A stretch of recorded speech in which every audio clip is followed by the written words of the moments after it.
નમસ્કાર, આપ જોઈ રહ્યા છો ગુજરાતની number 1 news channel news 18 Gujarati. આપણું ગુજરાત સાથે હું છું સિદ્ધાર્થ ધોળકિયા. મહત્વના સમાચારથી શરૂઆત. નવા વર્ષે મળી નવા જિલ્લાની ભેટ. વાવ થરાદ નવો જિલ્લો જાહેર. વડુ મથક થરાદ બનશે. નવી 9 મહાનગરપાલિકાની પણ જાહેરાત. રાજ્યમાં હવે 33 નહીં પરંતુ 34 જિલ્લા હશે. ગુજરાતમાં હાલ 33 જિલ્લાઓ છે, જેમાં વધુ એક જિલ્લાને કેબિનેટ બેઠકમાં મંજૂરી મળી છે. બનાસકાંઠા જિલ્લાનું વિભાજન કરીને થરાદ વાવને નવો જિલ્લો બનાવાશે. આ સાથે જ નવી નગરપાલિકાઓની રચનાને મંજૂરી આપવામાં આવી છે. મુખ્યમંત્રી ભૂપેન્દ્ર પટેલની અધ્યક્ષતામાં મળેલી રાજ્ય મંત્રીમંડળની બેઠકમાં ઉત્તર ગુજરાતને 2025ના વર્ષના પ્રથમ દિવસે નવા જિલ્લાની ભેટ આપી. બનાસકાંઠા જિલ્લાનું વિભાજન કરીને 2 જિલ્લા બનાવવાની જાહેરાત કરવામાં આવી છે. મુખ્યમંત્રી ભૂપેન્દ્ર પટેલે બનાસકાંઠા જિલ્લાના વિવિધ પદાધિકારીઓ અને પ્રજાજનોની વર્ષો જૂની માંગણી સકારાત્મક પ્રતિસાદ સાથે સંતોષતા હાલના બનાસકાંઠા જિલ્લામાંથી નવો વાવ થરાદ જિલ્લો બનાવાયો. કેબિનેટમાં લેવાયેલા નિર્ણય અનુસાર બનાસકાંઠા જિલ્લાને હવે 2 અલગ ભાગોમાં વિભાજિત કરવામાં આવશે. નવો જિલ્લો વાવ થરાદ તરીકે ઓળખાશે, જેમાં થરાદ જિલ્લાનું મુખ્ય મથક રહેશે. 14 તાલુકામાંથી નવા બનનાર વાવ થરાદ જિલ્લામાં વાવ, ભાભર, થરાદ, ધાનેરા, સુઈગામ, લાખણી, દિયોદર અને કાંકરેજ એમ કુલ 8 તાલુકાઓ તેમજ ભાભર, થરાદ, થરા અને ધાનેરા એમ 4 નગરપાલિકાઓનો સમાવેશ થશે. બનાસકાંઠા જિલ્લામાં બાકીના 6 તાલુકાઓ પાલનપુર, દાંતા, અમીરગઢ, દાંતીવાડા, વડગામ અને ડીસા એમ કુલ 6 તાલુકાઓ તેમજ પાલનપુર અને ડીસા એમ 2 નગરપાલિકાઓનો સમાવેશ થશે. મહત્વનું છે કે નવા વાવ થરાદ જિલ્લાની રચના લાંબા સમયથી લોકમાંગમાં હતી. સુઈગામના સોનેત નજીક ગમખ્વાર અકસ્માત. 3 લોકોના કમકમાથી ભર્યા મોત થયા. ટેન્કરની ભયંકર ટક્કરથી ખાનગી બસનો કચરઘાણ નીકળી ગયો. અંગ્રેજી નવા વર્ષના પ્રથમ દિવસે જ બનાસકાંઠાના સુઈગામ નજીક માર્ગ અકસ્માતની ગમખ્વાર ઘટના બની. જામનગરથી રાજસ્થાન તરફ જઈ રહેલી એક ખાનગી લક્ઝરી બસને ટેન્કર ચાલકે જોરદાર ટક્કર મારતા અકસ્માત સર્જાયો હતો. આ ઘટનામાં 3 લોકોના કમકમાટી ભર્યા મોત નિપજ્યા હતા. આ અકસ્માત એટલો ભયંકર હતો કે બસ અને ટેન્કરને અલગ કરવા માટે ક્રેનની મદદ લેવી પડી હતી. અકસ્માત અંગેની જાણ થતાં જ આસપાસના લોકો તાત્કાલિક અસરથી ઘટના સ્થળે આવી પહોંચ્યા હતા અને ઈજાગ્રસ્તોને નજીકના દવાખાને ખસેડવા માટે તજવીજ હાથ ધરી હતી. તો બીજી તરફ અકસ્માતની જાણ થતાં પોલીસની ટીમ ઘટના સ્થળે દોડી આવી હતી અને અકસ્માતનો ગુનો નોંધી વધુ તપાસ હાથ ધરી છે. આ અકસ્માત એટલો ગમખ્વાર હતો કે લક્ઝરી બસનો કચરઘાણ નીકળી ગયો હતો.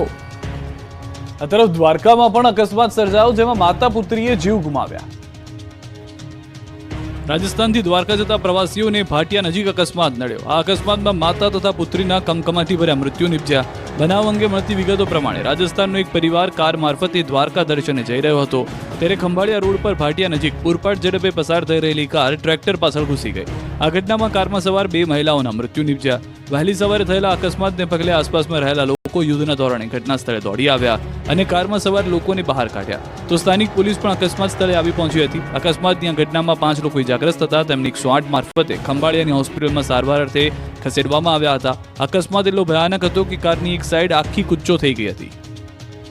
ગીર સોમનાથના વેરાવળમાં છકડો રિક્ષા પલટી મારી જવાની ઘટના જોવા મળી છે, જેના ચોંકાવનારા સીસીટીવી દ્રશ્યો પણ સામે આવ્યા છે. અહીં જુઓ કે એક સાંકડા રસ્તામાં આ છકડો રિક્ષા પૂરપાટ ઝડપે આવે છે અને રસ્તામાં આવેલ ઓટલા સાથે ટકરાતા પલટી ખાઈ જાય છે. વાયરલ વિડીયો વેરાવળના ખારવાવાડનો હોવાનું અનુમાન છે.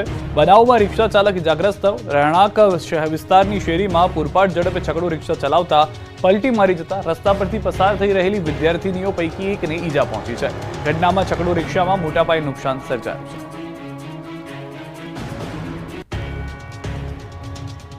પીએસઆઈનો પિત્તો ગયો અને યુવકને ડીબી નાખ્યો. રાજકોટના રૈયા ચોકડીનો વિડીયો વાયરલ. ટ્રાફિકથી સતત ધમધમતી રહેતી રૈયા ચોકડી પાસે નવા વર્ષના અંતિમ દિવસે કડક ચેકિંગ કરાયું. ગાંધીગ્રામ પોલીસ દ્વારા વાહન ચેકિંગની કાર્યવાહી હાથ ધરવામાં આવી હતી. ત્યારે એક કાર ચાલકે સિગ્નલ તોડ્યું હોવાથી તેને પોલીસ દ્વારા ઉભો રાખવામાં આવ્યો હતો અને ત્યારબાદ ઈ મેમો કાઢવાની પ્રક્રિયા હાથ ધરવામાં આવી રહી હતી. આ દરમિયાન કાર ચાલક અને ફરજ પર હાજર પીએસઆઈ રોહડિયા વચ્ચે શાબ્દિક બોલાચાલી થઈ હતી. સૂત્રો દ્વારા પ્રાપ્ત થયેલી જાણકારી પ્રમાણે વાહન ચાલકે ચેકિંગ કરી રહેલા સ્ટાફને બીભત્સ શબ્દો બોલતા પીએસઆઈ ઉશ્કેરાયા હતા અને યુવક પર વરસી પડ્યા હતા. આ ઘટનાનો એક વિડીયો સોશિયલ મીડિયામાં વાયરલ થઈ રહ્યો છે. વાયરલ થઈ રહેલા વિડીયોમાં સ્પષ્ટપણે સંભળાઈ રહ્યું છે કે યુવક પીએસઆઈને બીભત્સ શબ્દો બોલી રહ્યો છે. પોલીસે સમગ્ર મામલે કાયદેસરની કાર્યવાહી હાથ ધરી હતી. નર્મદામાં જોવા જેવી થઈ. પોલીસની હાજરીમાં સાધ્વીએ લાફો ઝીકી દીધો. સાધ્વીએ સંયમતા ગુમાવી અને તનેશ્વર મંદિરનો 25 વર્ષથી ચાલતો વિવાદ પુનઃ વકર્યો. વિવાદ હવે વધુ ઉગ્ર બન્યો અને મહિલા સાધ્વી તેમજ સાધુ બાખડી પડ્યા. નર્મદામાં જમીન વિવાદને લઈને સાધ્વીએ સાધુને પોલીસની હાજરીમાં લાફો ઝીકી દીધો. નર્મદા કિનારે આવેલ ધનેશ્વર આશ્રમનો વિડીયો વાયરલ થતા ખળભળાટ મચી ગયો. દાંદોદ તાલુકાના ધનેશ્વર મંદિરની પ્રોપર્ટી મુદ્દે સાધુઓ વચ્ચે વિવાદ થયો. મહત્વનું છે કે આ વિવાદ છેલ્લા 25 વર્ષથી ચાલે છે.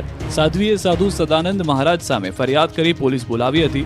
ત્યારબાદ અખિલ ભારતીય સંત સમિતિના જિલ્લા મહામંત્રી સદાનંદ મહારાજને પોલીસની હાજરીમાં મહિલા સાધુ ભગવતદાસ ઉર્ફે ભૌમિકા સાધ્વીએ તમાચો માર્યો. વિખવાદ વધતા બંને સાધુઓએ રાજપીપળા ટાઉન પોલીસ પાસે પોલીસ પ્રોટેક્શન માંગ્યું. ત્યારે સાધ્વીને થપ્પડ મારવા મુદ્દે સદાનંદ મહારાજે કહ્યું કે આ સાધ્વીએ મારી પર અનેકવાર આવો હુમલો કર્યો છે. સદાનંદ મહારાજે ચીમકી ઉચ્ચારી કે મને ન્યાય નહીં મળે તો હું આત્મવિલોપન કરીશ. અમરેલી લેટરકાંડમાં કોંગ્રેસ નેતાની એન્ટ્રીથી રાજકારણ ગરમાયું. પ્રતાપ દુધાત સહિતના કોંગ્રેસ નેતાઓ મેદાનમાં ઉતર્યા.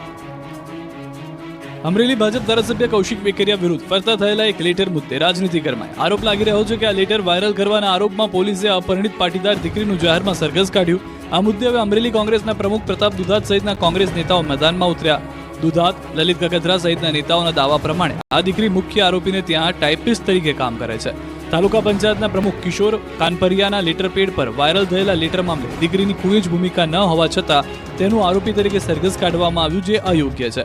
થોડા દિવસ પહેલા અમરેલી વિધાનસભા નાયબ દંડકને બદનામ કરવા મામલે 4 આરોપીની ધરપકડ કરાઈ હતી, જેમાં એક યુવતીનો પણ સમાવેશ થાય છે. આરોપી યુવતીના જામીન રદ થતા હાલ તેને જેલ હવાલે કરાઈ છે. મહત્વનું છે કે કિશોર કાનપરિયાના લેટર હેડ પર વાયરલ કરાયેલા પત્રમાં ધારાસભ્ય કૌશિક વેકરિયા વિરુદ્ધ ભ્રષ્ટાચારના આક્ષેપો કરવામાં આવ્યા હતા. આ મુદ્દે તાલુકા પંચાયત પ્રમુખ કિશોર કાનપરિયાએ પોતાના લેટર પેડનો દુરુપયોગ થયાની ફરિયાદ નોંધાવી હતી. ગણતરીના કલાકોમાં પોલીસે સમગ્ર મામલાનો પર્દાફાશ કર્યો હતો. કેટલાક વિસ્તારોમાં તોફાની તત્વોએ આતંક મચાવ્યો. વડોદરામાં વેપારી પર હુમલો થયો. વડોદરા શહેરમાં ફરી તોફાની તત્વોનો આતંક જોવા મળ્યો. માંજલપુરમાં શાકભાજીના વેપારી પર હુમલો કરવામાં આવ્યો. લાકડી, તીક્ષ્ણ હથિયાર વડે જાહેરમાં મારામારી કરતા લોકોમાં ફફડાટ ફેલાયો. શાકભાજીની ખરીદીને લઈને બોલાચાલી બાદ મારામારીની ઘટના બની. શાકભાજીના વેપારીને માથા તેમજ હાથના ભાગે ગંભીર ઈજા પહોંચી. આ ઘટના અંગે માંજલપુર પોલીસે ગુનો નોંધી કાર્યવાહી હાથ ધરી, જેમાં